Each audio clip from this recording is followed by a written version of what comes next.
नमस्कार, स्वागत है आपका हमारे चैनल में। मैं रानी गुप्ता आपके साथ। बड़ी खबर सामने आ रही है। आपको बता दें कि कल प्रधानमंत्री नरेंद्र मोदी ने G20 समिट का लोगो लॉन्च किया और इस लोगो में देखने को मिला कमल का फूल। और अब इस कमल के फूल को लेकर के सियासत गर्म हो गई है। आपको बता दें, कांग्रेस नेता जयराम रमेश ने सीधे तौर पर बीजेपी पर वार किया, पीएम मोदी पर वार करते हुए ये कहा कि पीएम मोदी किसी भी वक्त नहीं चूकते अपनी पार्टी का प्रचार करने से, अपने पार्टी के चिन्ह का प्रचार करने से।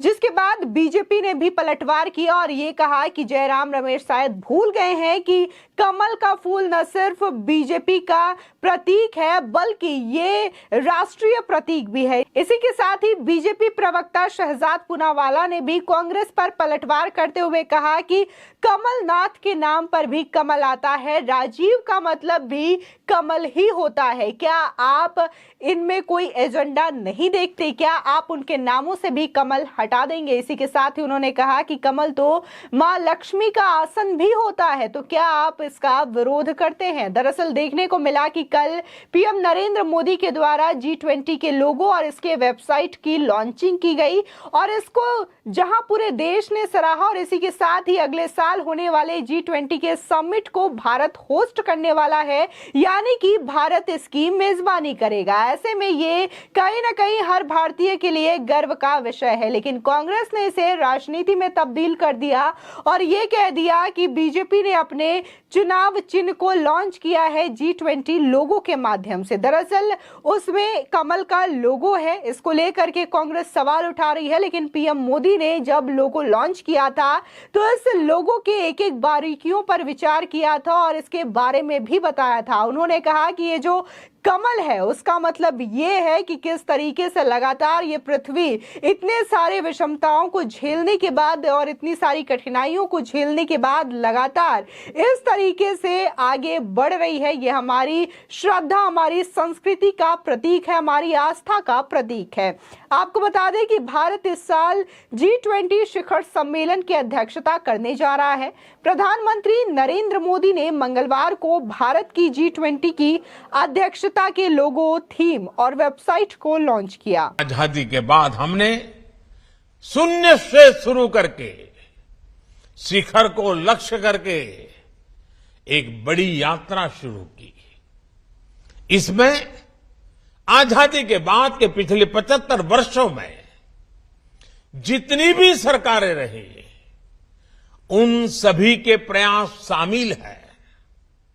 सभी सरकारों और नागरिकों ने अपने अपने तरीके से मिलकर भारत को आगे बढ़ाने का प्रयास किया।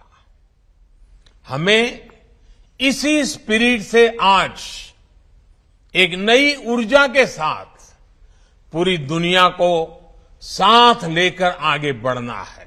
भारत ने वन सन, वन वर्ल्ड, वन ग्रिड के मंत्र के साथ विश्व में रिन्यूएबल एनर्जी रिवॉल्यूशन का आह्वान किया है।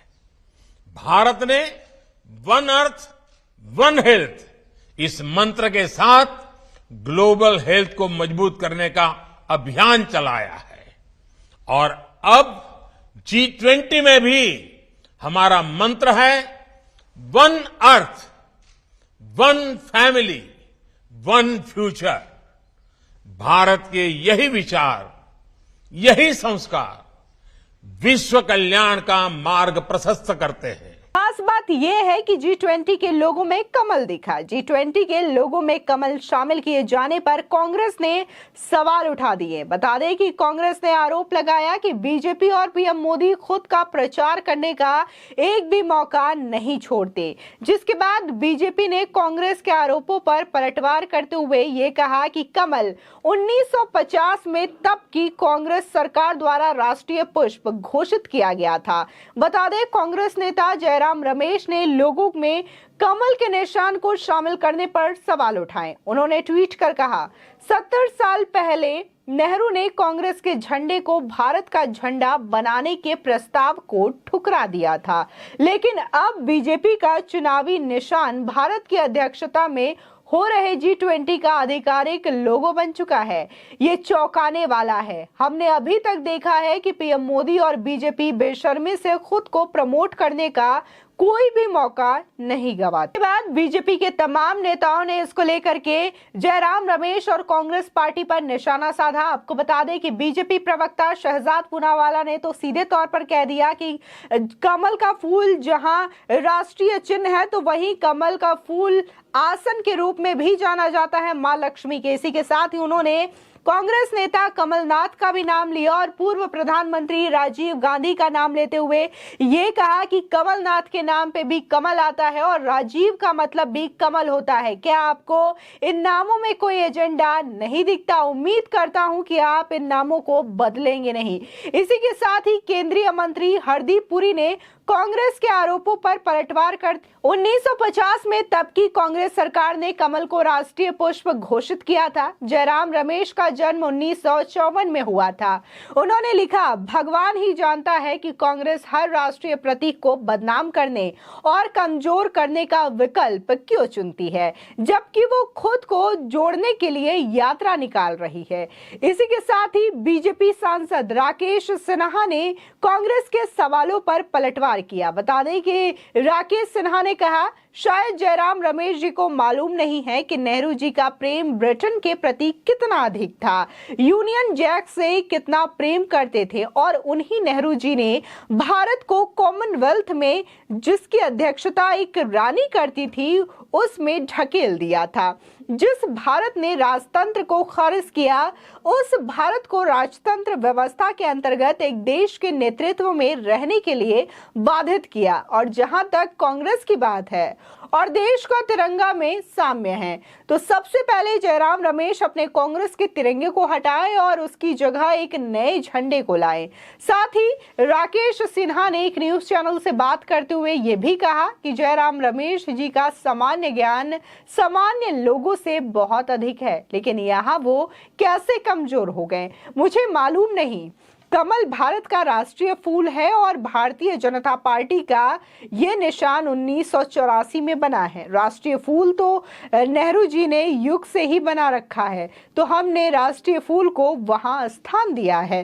राष्ट्रीय फूल के साथ अपने तिरंगे झंडे को सम्मानित करते हुए तिरंगे झंडे का निशान दिया है। कांग्रेस पार्टी दलीय राजनीति से बाहर निकलने के लिए तैयार नहीं है। अब राष्ट्रीय राजनीति होती है वहां पर दलीय राजनीति को भूल जाना चाहिए, लेकिन वंशवादी राजनीति के अंतर्गत जो आते हैं वे देश के राजकाज में उसी तरीके से देखते हैं जैसे एक दल की राजनीति होती है। आपको बता दें कि दरअसल पीएम मोदी ने लोगो, थीम और इसी के साथ ही वेबसाइट के लॉन्च के मौके पर यह कहा था कि G20 के लोगो में कमल इस कठिन समय में आशा का प्रतीक है। G20 की अध्यक्षता भारत के लिए सिर्फ एक राजनयिक बैठक नहीं है, बल्कि एक नई जिम्मेदारी और भारत में दुनिया के भरोसे का एक पैमाना है। साथ ही उन्होंने कहा था कि G20 में हमारा मंत्र है एक धरती, एक परिवार और एक भविष्य। हमारा प्रयास रहेगा कि विश्व में कोई भी फर्स्ट वर्ल्ड या थर्ड वर्ल्ड ना हो, बल्कि केवल वन वर्ल्ड हो। वहीं प्रधानमंत्री मोदी ने यह भी कहा कि भारत G20 की अध्यक्षता संकट और अराजकता के समय में कर रहा है। उन्होंने कहा कि दुनिया एक सदी में एक बार आने वाले भयंकर वैश्विक महामारी, संघर्षों, बहुत सारी आर्थिक विषमताओं के विनाशकारी प्रभावों से निपट रही है। ऐसे में कमल इस कठिन समय में आशा का प्रतीक है। साथ ही प्रधानमंत्री मोदी ने यह भी कहा कि ज्ञान और समृद्धि दोनों की देवी कमल पर विराजमान है। प्रधानमंत्री ने लोगों में कमल पर रखी धरती को लेकर कहा कि साझा ज्ञान हमें कठिन परिस्थितियों से उबरने में मदद करता है, जबकि साझा समृद्धि हमें अंतिम छोर तक पहुंचाने में सक्षम बनाती है। पीएम ने यह भी कहा कि कमल की 7 पंखुड़ियों को लेकर जब 7 संगीत स्वर एक साथ आते हैं तो वे पूर्ण सामंजस्य बनाते हैं।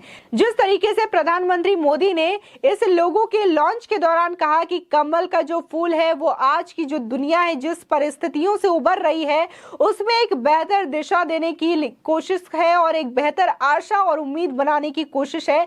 लेकिन कांग्रेस ने इसको लेकर के राजनीति शुरू कर दी। जहां बीजेपी ने इसका पलटवार किया तो वहीं आम लोगों ने भी जयराम रमेश पर काफी ज्यादा ट्रोल किया, कांग्रेस पार्टी को ट्रोल किया और ये कहा कि ये तो सामान्य ज्ञान है, बच्चा बच्चा भी जानता है कि कमल का फूल देश का राष्ट्रीय चिन्ह है और ऐसे में राष्ट्रीय चिन्ह का अपमान करना, इस पर सवाल उठाना कांग्रेस की मानसिकता को दिखाती है, कांग्रेस किस तरीके की राजनीति करती है इसको दर्शाती है। फिलहाल आपकी इस खबर पर क्या राय है हमारे कमेंट सेक्शन में जरूर बताएं। आगे की और भी अपडेट के लिए चैनल को सब्सक्राइब करना ना भूलें।